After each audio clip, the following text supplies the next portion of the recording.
Au cœur de la société. Au cœur de la société est une émission préparée en synergie par les radios Inzamba, Agateka Kawe, Radio RPA, Ijwi Yabanyagihugu, ainsi que la radio-télévision Renaissance. Les crimes de viol et de torture ont été commis par les forces de l'ordre de Burundi et la milice Imbonerakure au cours de la crise survenue en 2015, selon les différentes organisations de défense des droits de l'homme. Certaines victimes ont été échappées à la mort et ont pris le chemin de l'exil, principalement vers les pays voisins. Parmi celles qui se trouvent au Rwanda, il y en a qui ont eu la chance d'avoir des organisations qui les offrent un soutien moral et matériel. Par exemple, le mouvement des femmes et filles pour la paix et la sécurité au Burundi accompagne psychologiquement 13 réfugiés victimes de viols et de torture et réformes en couture. Est-ce que ce genre d'accompagnement est-il à mesure d'aider ces personnes vulnérables à se remettre de leur traumatisme? Voilà sur quoi va porter ce mini-magazine au cœur de la société. Bonfils Nyongere est à la présentation. Bienvenue. Ce vendredi 9 décembre 2022, 13 réfugiés burundais ont reçu des certificats en couture. Tous les 13 sont victimes soit de torture, soit de violences sexuelles. Ils sont remis de leur angoisse post-traumatique après cette formation. Ils l'ont confié à nos confrères de la radio Inzamba. J'étais désespérée. À Kigali, je menais une vie difficile. J'étais seule et isolée. Mais le mouvement des femmes nous a rassemblés. Il a été une famille pour nous. Mes camarades sont aussi ma famille. Comme des femmes qui ont subi des violences, on a eu la chance de suivre des traitements psychologiques. On a été soulagés. Au départ, je faisais des cauchemars. Je pensais à ce qui m'était arrivé. Mais aujourd'hui, je me sens bien, je suis épanouie. Pour le moment, je sais faire la couture. Je ne peux plus aller faire coudre mon habit ou celui de mon enfant à quelqu'un d'autre.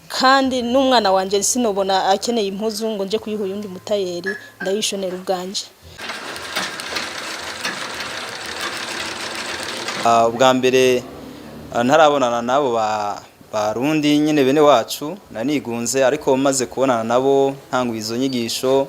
Avant d'intégrer mes amis de la communauté, j'étais isolée.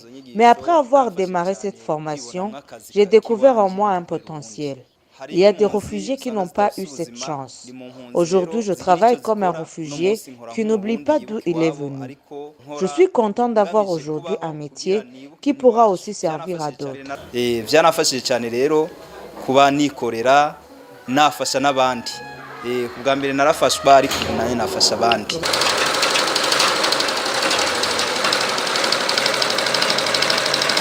Hari abantu usanga bafise inguvu nke mugabo gahoro gahoro bariyakiriye. Le plus important, c'est de s'accepter et d'accepter sa vie. Ce qui tue les gens, c'est rester dans l'isolement.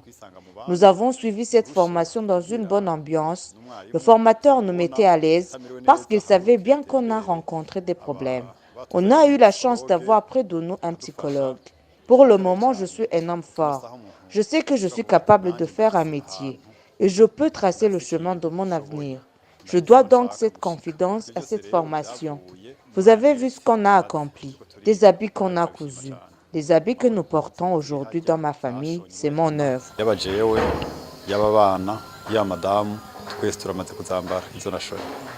Capter l'attention des personnes victimes de violences atroces pour pouvoir les former n'était pas tâche facile selon Séraphine Nissaboué, coordinatrice de ce projet au sein du mouvement Femmes et Filles pour la paix et la sécurité. Ce n'était pas du tout facile parce que les gens qui ont été torturés, les gens qui ont subi des viols, c'est pas du tout facile. Parce que quand on était en train de parler avec eux, des fois, ils se sont sentis blessés. Ils ont pleuré.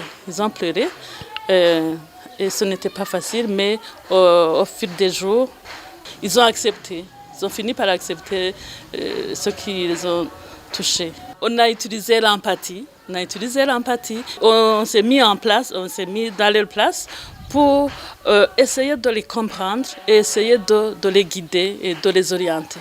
Le mouvement des femmes et filles pour la paix et la sécurité continuera d'accompagner les bénéficiaires de cette formation jusqu'à ce qu'ils soient capables de voler de leurs propres ailes, selon sa directrice exécutive Jeanne d'Arc Zanignan. Dans ce projet, on a aussi songé à les faire munir d'un kit de démarrage pour ceux qui vont faire de la couture. On a la chance que 7 d'entre eux, ils se sont regroupés en atelier.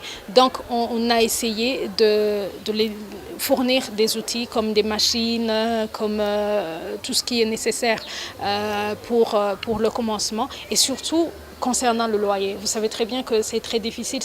Ils viennent juste de terminer, mais ils ont encore un long chemin à faire. On a songé effectivement à leur offrir un loyer pour 4 mois et tout ce qui va avec pour commencer à travailler et ainsi ne pas avoir ce poids du loyer ou de tout ce qui est électricité sur eux, mais aussi de pouvoir travailler sans se soucier de ça. Le mouvement Femmes et Filles pour la paix et la sécurité au Burundi indique qu'il compte continuer ce travail d'accompagner les réfugiés victimes de viols et tortures, même l'année prochaine, pour parvenir à la réintégration psychosociale. Ce mouvement interpelle toute âme sensible de penser à faire sa part pour aider ces personnes victimes de graves violences, car leur traumatisme est surmontable si elles reçoivent du soutien adéquat. C'est ainsi que prend fin l'émission au cœur de la société d'aujourd'hui.